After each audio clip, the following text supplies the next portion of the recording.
Malacanang is dismissing any impression that the government might become unstable due to the courtesy resignations ordered by President Bongbong Marcos for all cabinet secretaries. President Marcos earlier called on for the courtesy resignation of cabinet secretaries to recalibrate the government's priorities that are in line with the people's expectations.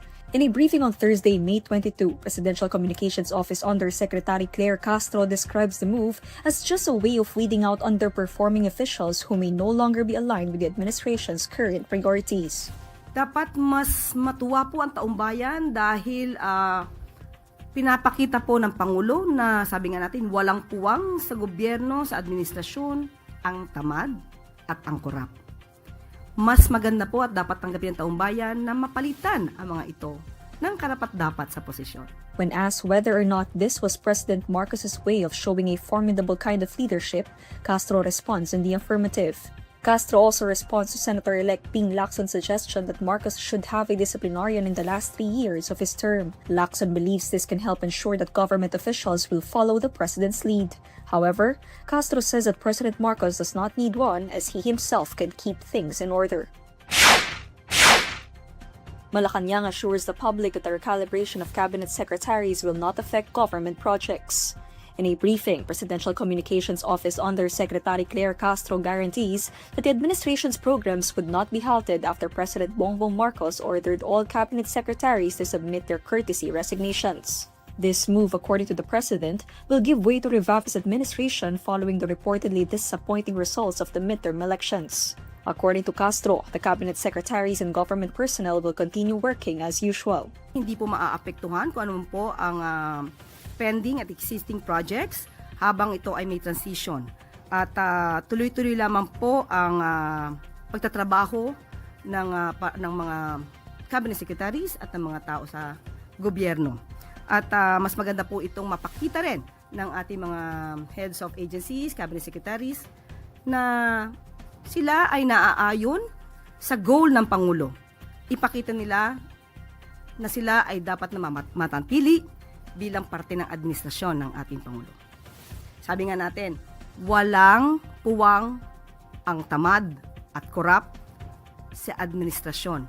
In the same briefing, Castro was asked what specifically prompted President Marcos to order the courtesy resignations. Castro says it was the public's disappointment with the government's performance. Senate President Escudero sees President Bongbong Marcos's decision to reset his cabinet as an opportunity to distance himself from reckless allies who squandered his goodwill. President Marcos called for the courtesy resignation of all his cabinet secretaries in an effort to realign the government with its new recalibrated priorities. In a statement, Escudero commends the president and tags his move as a good start. Escudero says this move signals the need for the government to recalibrate according to the public's expectations. According to Escudero, he views the president's move as a reshuffling of officials based on their performance.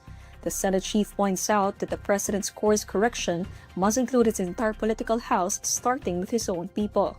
Escudero further says President Marcos must distance himself from reckless allies who squandered his goodwill and burned through his political capital for selfish ends. He also reiterates that the entire government must work together regardless of political leanings for the country's sake.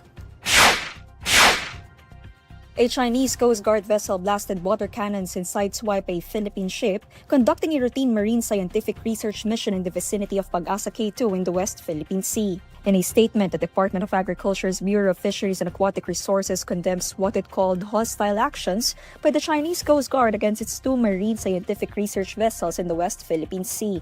According to BIFAR, 2 of their vessels, BRP Datu Sanday and BRP Datu Pagbuaya, were on a routine mission with a Filipino scientific team on May 21 to collect sand samples as part of a marine scientific research initiative.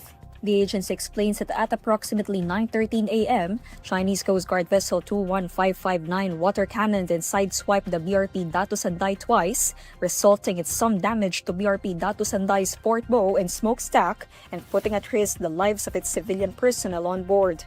The agency also says that this is the first time that the Chinese Coast Guard has used water cannons against its research vessels in the area of Pag-asa case. Despite this, the agency says its vessels were able to complete their operations in Pag-asa Cays 1, 2, and 3. Beijing's continued aggression was based on its assertion of sovereignty over almost the entire South China Sea, including most of the West Philippine Sea, as it continues to reject the 2016 arbitral ruling that effectively dismissed its claims and ruled in favor of Manila. The House of Representatives has received the Senate's notice of the convening of the impeachment trial of Vice President Sara Duterte, with the prosecution team expected to present the articles on June 2. House Speaker Martin Romualdez, San Juan Representative Isabel Zamora, and House Secretary Reginald Velasco have disclosed that they have received the notice of the Senate.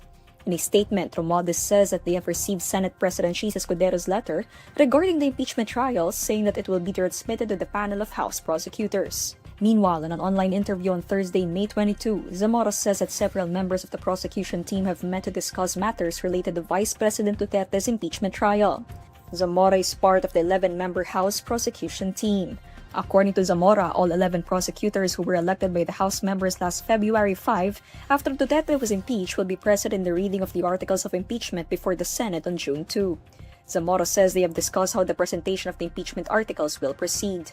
In a message to INQUIRER.net, Velasco answers in the affirmative when asked if they have received a notice about the Senate convening as an impeachment court. Duterte was impeached on February 5 after more than 200 House lawmakers filed and verified a fourth impeachment complaint.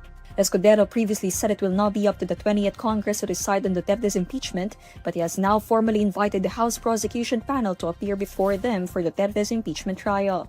Based on a copy of letter from Escudero's office, the Senate President informed Speaker Martin Romualdez that the Senate shall be ready to receive the House of Representatives panel prosecutors at 4 p.m. of June 2. Malacanang has declared Friday, June 6, a regular holiday nationwide in observance of Eid'l Adha.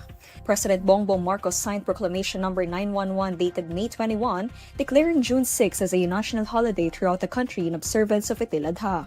Eid'l Adha is one of Islam's two main holidays and falls on the 10th date of the Zul Hijjah, or the 12th month of the Islamic calendar. It honors the willingness of Abraham to sacrifice his son as an act of obedience to God's command.